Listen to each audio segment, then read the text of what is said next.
Hello everyone. For my first example of good versus poor design, I'm going to highlight two war clubs. The first one is the more modern. It's very beautiful to look at. It's from the Neolithic era. It's been polished. It's got smooth, graceful lines.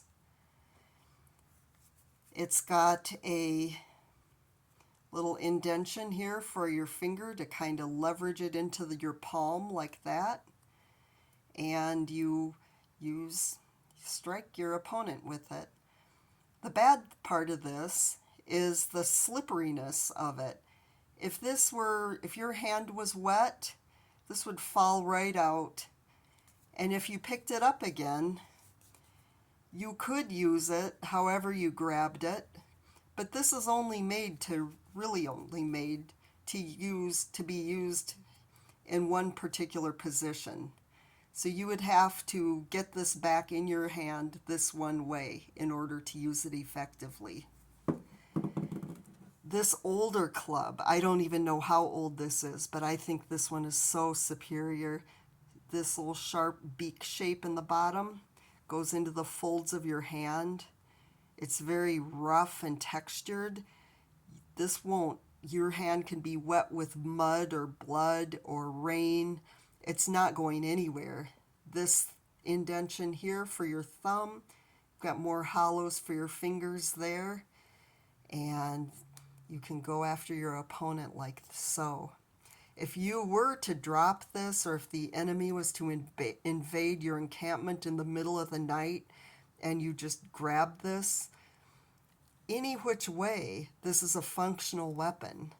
And it's secure no matter how you hold it, no matter which side is facing out. One thing I especially like, in the top, there's this little hole. There's no practical purpose for it other than I wonder if it's for them to summon a spirit to reside in this weapon and help them win their battle. The more modern version has no spirit hole. For my next example, I'm going to highlight this Diet Pepsi. I think the thing that sold me on this was this smiling, crazy-faced watermelon. I love his tongue coming out of his mouth. He's thrashing around on his vine, having a great time. This little guy down here suffered a cut, no doubt, when he was battling thirst. This dog tag's a very clever use for the battle major. And I like these diagonal vines also in the slices of watermelon going every which way.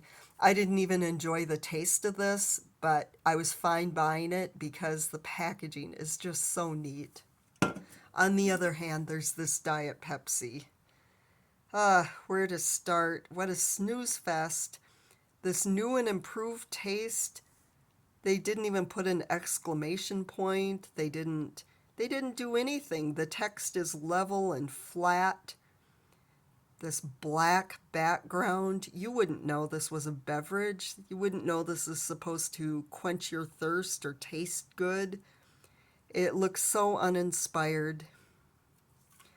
For my last example, I'm going to highlight this Armor All Extreme Shine. I think this is a very effective use of space.